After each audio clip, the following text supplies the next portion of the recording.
স্বাস্থ্য ভবনের সামনে আন্দোলনরত জুনিয়র ডাক্তারদের 5 দফা দাবি এবং তাদের এই 4টি শর্তের উপরে নির্ভর করছে আলোচনার ভবিষ্যৎ।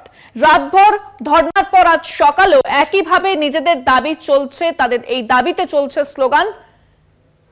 যে তারা অবস্থান শুরু করেছিল সে অবস্থান এখনো পর্যন্ত জারি রয়েছে স্বাস্থ্য ভবনের সামনে এবং তাদের যে দাবি সেই দাবির উপরে আগামী আলোচনার ভবিষ্যৎ নির্ভর করছে। তাদের ডাকা হয়েছিল গতকাল বৈঠকের জন্য, তবে তারা দাবি করছিলেন যে 30 থেকে 35 জনকেই ডাকতে হবে।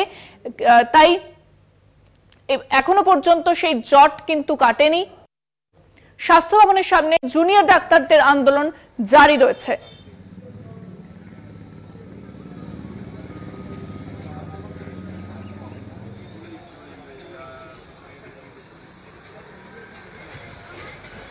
এবং জুনিয়র ডাক্তারদের যে আন্দোলন চলছে, প্রথম সারির নেতৃত্বদের মধ্যে অন্যতম হচ্ছে কিঞ্জল নন্দ এবং তিনি জানিয়েছেন যে তাদের এই আন্দোলন চলবে, তাদের আন্দোলনের মধ্যে কোনো রাজনীতি নেই, তারা তাদের দাবিতে অনড় রয়েছে। তাদের দাবি না মানা হলে এই আন্দোলন ধর্ণা তারা চালিয়ে যাবেন বলে কিন্তু জানিয়েছেন কিঞ্জল নন্দ। শর্ত ঠিক নয়, এটা অনুরোধ বলতে পারেন, রিকোয়েস্ট বলতে পারেন। যদি শর্ত বলেন তাহলে শর্ত।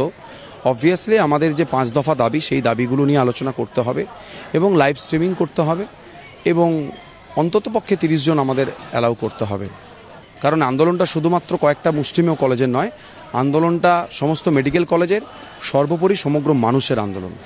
না, কোনো রাজনৈতিক কারণ নেই। এখানে যে সমস্ত মানুষজনকে দেখছেন তারা মনুষ্যত্বের জায়গা থেকে এখানে দাঁড়িয়ে আছে। মনুষ্যত্বের উপরে কিছু থাকবে না এটা আমার মনে হয়। প্রত্যেকের একটা রাজনৈতিক রং আছে, প্রত্যেকেই একটি রাজনীতিতে বিলং করে। রাজনীতি বাদ দিয়ে কোনো মানুষ হয় না, এটা একদম সত্যি কথা। মানে তার জন্য কোনো পতাকা নিয়ে রং নিয়ে দাঁড়াতে হবে তার কোনো মানে নেই।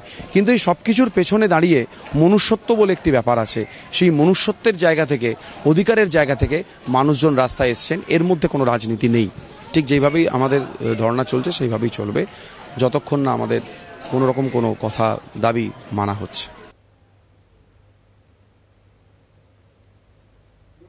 অর্থাৎ জুনিয়র ডাক্তাররা তাদের দাবিতে অনড় রয়েছে, তাদের দাবি না মানা পর্যন্ত অবস্থান যে বিক্ষোভ চলছে সেটা চলবে এবং যে জট সেটা এখনো পর্যন্ত কিন্তু কাটেনি। তাহলে এরপরে কি হতে চলেছে? আদৌ এই জট কাটবে কিনা, কোনো সমাধান সূত্র বের হবে কিনা, সেই প্রশ্ন কিন্তু বারবার উঠে আসছে। যে বিক্ষোভ চলছিল, যে ধর্ণা জারি ছিল সেটা এখনো পর্যন্ত জারি রয়েছে। আমরা আজকের ছবিটা জানবো, আমাদের সঙ্গে সরাসরি রয়েছেন আমাদের প্রতিনিধি সত্য সুন্দর ভট্টাচার্য। সত্য, আজকের ছবিটা কি দেখতে পাচ্ছ? কারণ তারা তাদের দাবিতে অনড় রয়েছেন, যে 5 দফা দাবি সেটা মানতে হবে এবং তার উপরেই কিন্তু আলোচনার ভবিষ্যৎ নির্ভর করছে।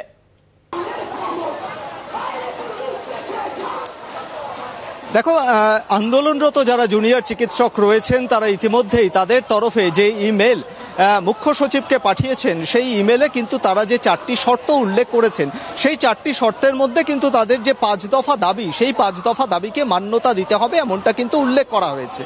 সিনিয়র চিকিৎসক যারা রয়েছেন, বিভিন্ন সরকারি এবং বেসরকারি মেডিকেল যে হাসপাতালগুলো রয়েছে সেখানে, সেই সমস্ত সিনিয়র চিকিৎসক তারাও কিন্তু আজকে আন্দোলনের প্রথম দিন থেকে তারা জুনিয়র চিকিৎসকদের এই আন্দোলনে তাদের পাশে রয়েছেন এমনটা কিন্তু তারা জানিয়েছেন। তার পাশাপাশি যারা সিনিয়র চিকিৎসক রয়েছেন তারা এই মুহূর্তে স্বাস্থ্য ভবনের সামনে আন্দোলনরত জুনিয়র চিকিৎসকদের আন্দোলনকে তারা সংহতি জানিয়ে তারা জানাচ্ছেন যে সরকারকে অনেকটাই সদর্থক এবং সংবেদনশীল ভূমিকা নিতে হবে। তার কারণ হিসেবে তারা উল্লেখ করেছেন যাদের বিরুদ্ধে অভিযোগ রয়েছে, স্বাস্থ্য সচিব, কলকাতার পুলিশ কমিশনার, এই ধরনের যে সমস্ত ব্যক্তিরা রয়েছেন, যা ইতিমধ্যেই সেই দাবিতে, জুনিয়র চিকিৎসকদের দাবিতে যাদের কথা উল্লেখ রয়েছে, যেহেতু তাদের বিরুদ্ধে অভিযোগ রয়েছে, তাদেরকে বরখাস্তের দাবি তারা করছেন না। তাদেরকে তাদের যে পদ রয়েছে সেই পদ থেকে তাদেরকে অপসারণ করতে হবে, তাদেরকে সরাতে হবে, তবেই কিন্তু স্বচ্ছতার সাথে তদন্ত হতে পারে এমনটাই কিন্তু মনে করছেন সিনিয়র চিকিৎসকেরা। তার পাশাপাশি তারা দাবি জানাচ্ছেন মুখ্যমন্ত্রীর কাছে যে সরাসরি এই জুনিয়র চিকিৎসকদের যে দাবি রয়েছে সেই দাবি তারা কিন্তু আন্দোলন করতে চাইছেন না, তারা কাজে ফিরতে চাইছেন। কিন্তু সেই জায়গায় সরকারকে বা প্রশাসনকে অনেকটা সংবেদনশীল ভূমিকা নিতে হবে এবং সেই সংবেদনশীল ভূমিকা নিয়ে তাদের সঙ্গে আলাপ আলোচনার জায়গা তৈরি করতে হবে বলে মনে করছেন সিনিয়র চিকিৎসকেরা। তার পাশাপাশি তারা জানাচ্ছেন যে এই যে আন্দোলন চলছে, এই যে কর্মবিরতি চলছে, এই কর্মবিরতির মানে এই নয় যে চিকিৎসা পরিষেবা বেহাল হয়ে পড়ছে।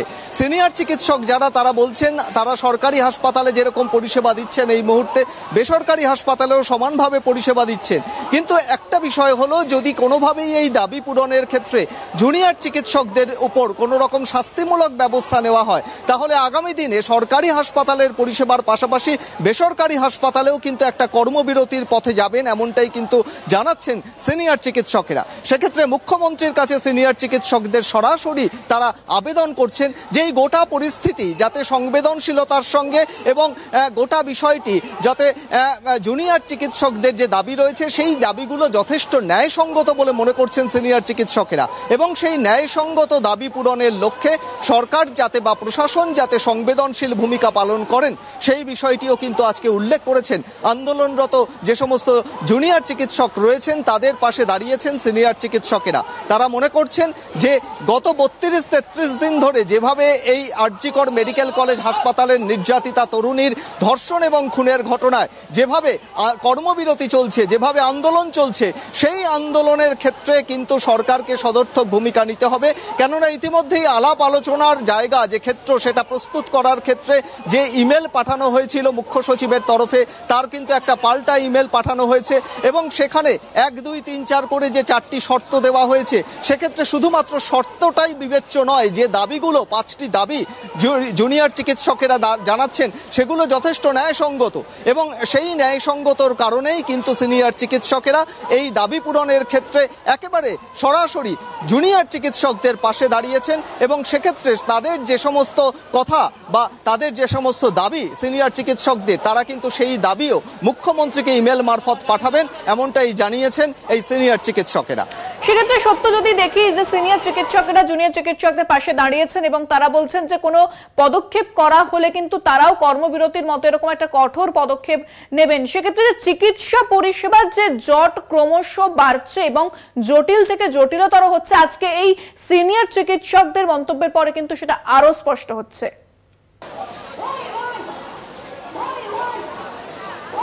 একেবারেই তাই। দেখো, আন্দোলনের যে অভিমুখ, সেই আন্দোলনের অভিমুখের ক্ষেত্রে ইতিমধ্যেই গতকালও নবান্ন থেকে সরাসরি স্বাস্থ্য প্রতিমন্ত্রী চন্দ্রিমা ভট্টাচার্য জানিয়েছিলেন যে আলোচনার ক্ষেত্রে প্রস্তুতের ক্ষেত্রে শর্ত কোথাও গিয়ে কিন্তু একটা বাধা হয়ে দাঁড়াচ্ছে।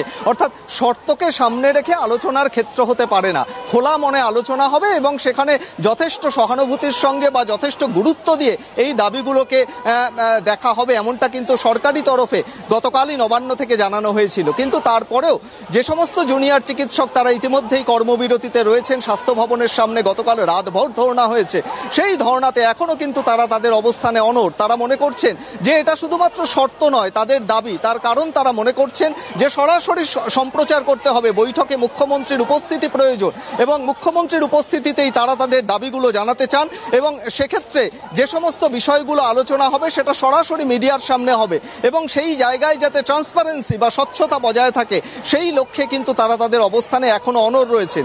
কিন্তু সরাসরি জুনিয়র চিকিৎসকদের যে আন্দোলন, সেই আন্দোলনের প্রথম দিন থেকেই সিনিয়র চিকিৎসকেরা তাদের পাশে রয়েছেন এবং শুধুমাত্র তাই নয়, সিনিয়র চিকিৎসকদের যে বিভিন্ন সংগঠন, 10টি সংগঠন আজকে সাংবাদিকদের মুখোমুখি হয়েছিলেন, সেখানে কিন্তু তাদের মধ্যে থেকে ওয়েস্ট বেঙ্গল আইএমএ অর্থাৎ ওয়েস্ট বেঙ্গল মেডিকেল কাউন্সিল যারা প্রতিনিধি ছিলেন তারা দাবি করেছেন যে ওয়েস্ট বেঙ্গল মেডিকেল কাউন্সিল ভেঙে দেওয়া হোক, সেখানেও কিন্তু দুর্নীতির বিষয় রয়েছে, সেটাকেও কিন্তু তারা সামনে নিয়ে এসেছে। অর্থাৎ এই গোটা বিষয়টি যে শুধুমাত্র আরজিকর মেডিকেল কলেজের নির্যাতিতা তরুণীর ধর্ষণ এবং খুনের ঘটনার বিচার এমনটা নয়, সিনিয়র চিকিৎসকেরা মনে করছেন যে জুনিয়র চিকিৎসকদের যে দাবি রয়েছে সেই দাবি শুধুমাত্র বিচারের দাবি তো রয়েছেই, তার পাশাপাশি গোটা স্বাস্থ্য ব্যবস্থার পরিকাঠামো, সেই স্বাস্থ্য ব্যবস্থার পরিকাঠামোর ক্ষেত্রে একটা স্বচ্ছতা প্রয়োজন। সেই পরিকাঠামোতে সরকারের কতটা সদর্থক ভূমিকা আছে সেই বিষয়টিও কিন্তু পরিষ্কারভাবে জানাতে হবে এবং সেখানে সহানুভূতি এবং সংবেদনশীলতা এই দুটো বিষয়কে কিন্তু তারা যথেষ্ট গুরুত্ব দিচ্ছেন। দুপক্ষকেই সংবেদন